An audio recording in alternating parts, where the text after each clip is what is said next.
fan speeds and stuff, that's worth paying for, but you were paying for all the RGB and stuff like that, which is kind of unnecessary. A lot of that could be built into the cases themselves if they're going to do it and give you the choice that way. I don't know. There aren't enough non-lighted options, though, as there used to be. You almost have to go that route. Trying to get through. I know, because I looked. That was kind of part of it. The fact that I ended up with a motherboard that didn't have any lighting on it. I was like, oh, let's see if we can still do a stealth build. It was like impossible. They're out there, but man, are they far and few between or really, really cheap ass fans? And then some of them are so similar. The differences are literally like in the lighting. When it comes to some of the Corsair fans, as long as you can get the ones that have the magnetic bearing, we'll see how they perform. But it seems like that's where the real performance gap is. Don't pay for anything more than that. I really wanted the temperature sensor, and I got those are used. I had a used deal on those. Because, yeah, they're ridiculous. And I actually looked at, I finally did go to Micro Center, and they were $160 at Micro Center. They're on Amazon for $100, and I think I got them for like 80. So, or I don't even think I spent, I think I spent 60 on them. I spent $20 per, which was really good. So, couldn't believe that. Yeah, that's crazy. That I've looked because I wanted. Oh, how good of a deal did I get? $170, $169.99. I was like, but that's with the little starter kit, the little command module thing too. But still, the fact that they've even made it like that, how can we make this, our brand only? For so long, that's what was cool about building a PC, is that everything had to be compatible. So you could pick any brand you wanted and it all worked together. It only came down to the software where you really had to worry about some things working together. Now you do have to kind of choose. Are you going to go with Lian Li? Are you going to go with, Corsair? Are you going to go with Arctic Chill? Are you going to go with, most of those other ones still work universally, but particularly Corsair, now everybody has a little adapter that works with the Corsair thing. It's like Corsair let it get to their heads a little bit.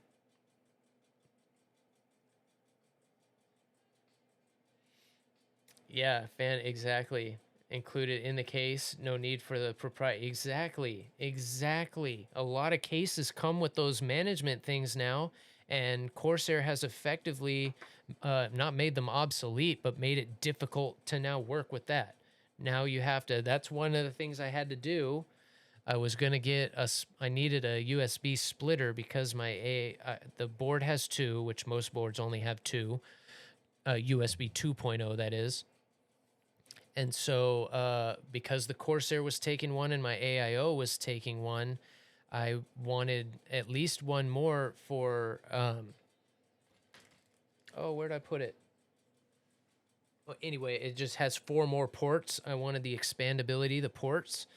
So, of course, I had to get a Corsair one that fit properly, but it did give me 4 more USB 2.0 plugins, which is nice. And I probably will be using all of them but one. So it worked out. But yeah. So I wasn't disappointed to have to go with Corsair for all that wiring, especially since my power supply is still Corsair from years ago. But it even changed from there. Like the Corsair Link that's on my old power supply is compatible with iQ, but it's a different connector. And that's the other one. So yeah, that needed a USB 2.0 for my power supply. So I had to get that splitter because then I ended up with one too many because that power supply didn't have the same connector that they've changed to now. If they stuck with what they used to use, it would have plugged in seamlessly and I wouldn't have needed to use that header on the motherboard. Which is kind of crazy. I can't believe they didn't keep that in mind. I think that might be one of the reasons they discontinued that model too. Because at the time, that was the only one, the AX1200i. That's what the I was that it worked with it had the Corsair iLink in it. Which again is, I would have just bypassed it and not got the splitter, but for all the testing, that gives me all the voltages, all the temperatures, the fan speed of the fan in the power supply, gives me all the information about the power supply. And being that I'm going to be doing testing, was kind of needed that. Oh, I didn't mean to pick this plane. I forgot to switch it to Air RB. Giving her an extra key. And yeah, the 240, so yeah, that's... I need to double check it. I'm pretty sure that's what mine was, but... Exactly. I want that. I wanted that voltage information.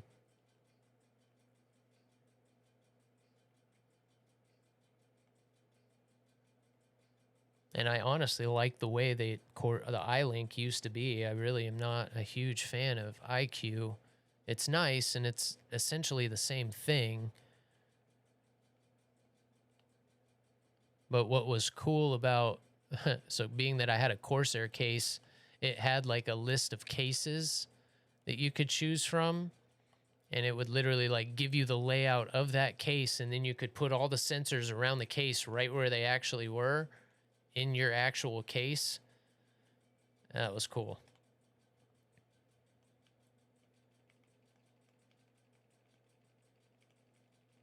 How is that missing?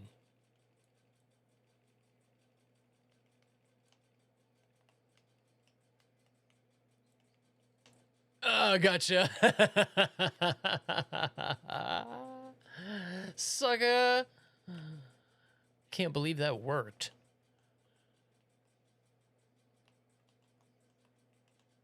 Is he really? Think about it. Oops. Die.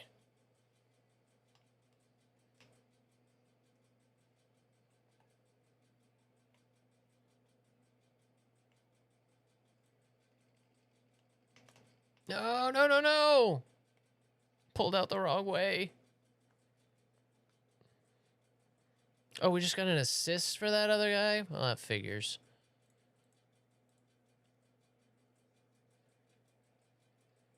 Did you give the, are you going with the flat screen, or did you go curved?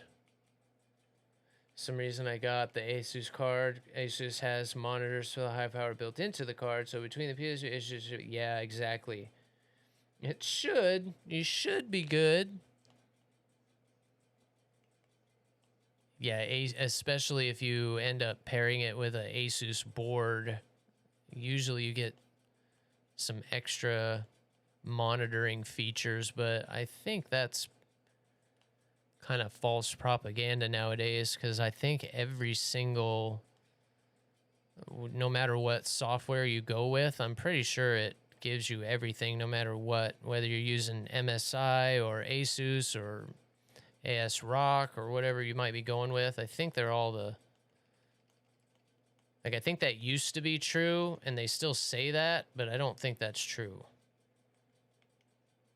Not sure on that, though. We'll find out, because I'm going to try GPU Tweak It and the MSI one. What is it? I think it's Afterburner or something like that. Because I've heard that Afterburner's a lot better for whatever reason. I forget off the top of my head. But we'll find out, being that I have an Asus card. We'll see if I get any extra settings or monitoring features or anything like that.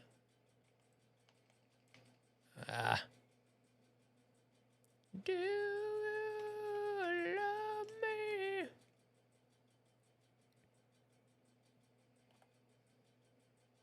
Keep him busy, keep him busy, keep him busy.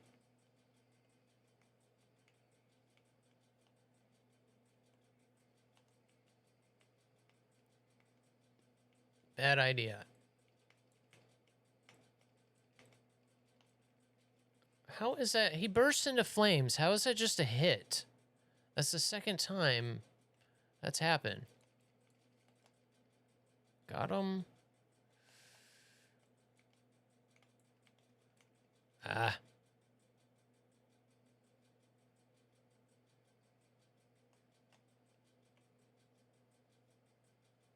I let him get me, and he's too fast. Who's shooting at me?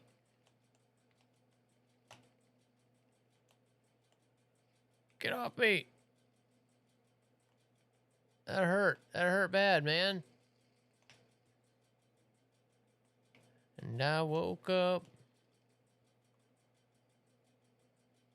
Ouch. Bad day for you. Hang in there, chat. This is what I mean. I can't... this sucks to not be able to... Can't wait to be able to read it while I'm playing. Wow, that was like the quickest match ever. Away from me.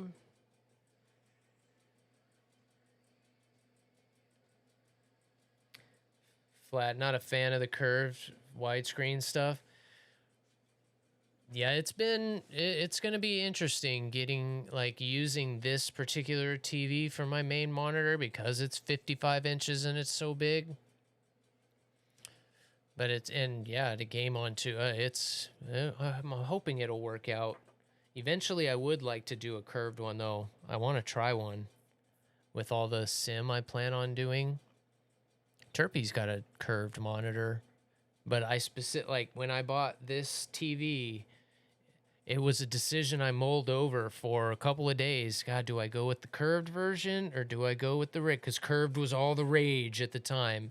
It was the newest thing and like, oh, this is the future and then they're all going to be curved and blah, blah, blah. And I'm like, I just think the flat still looks better. Like it wasn't doing anything for me. But as a gaming monitor, when you're sitting much closer to the screen and it actually can immerse your peripheral vision, now we might be talking with that. I would certainly be willing to try it. That's a pretty hefty financial try, but because those things are expensive. But yeah, I think I would want to try that first. Ow, what was that? Let's say there's something. Oh, I just took I guess a hair to the nose. Ouch. Old man nose hairs are the worst. Because they're beard hairs that grow in your nose and they're like copper wire. Look it up. Men's facial hair is the same coarseness as the same gauge copper wire. Yeah, we have copper wire growing out of our faces. It's no wonder we're always itching at it.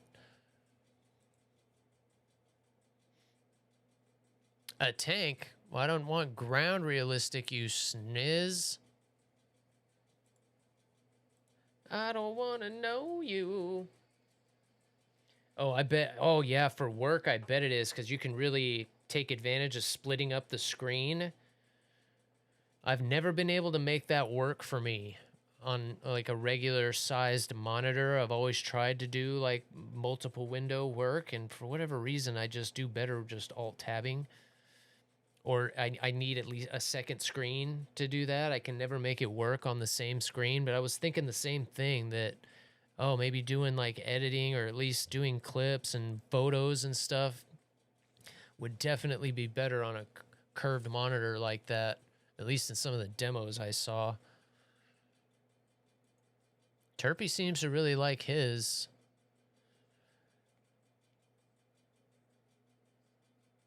Yeah, oh my God, when I worked at Chase, 2 monitors was just essential.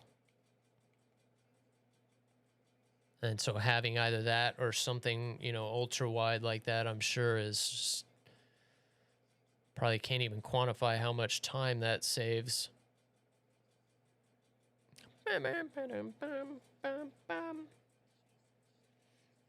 You prefer the LG to the Samsung too? Interesting. But shorter. Yeah, it does. It's like that, right? Yeah, I noticed that. LG's is, what do they call it? The R, the curve to it. Theirs is like way more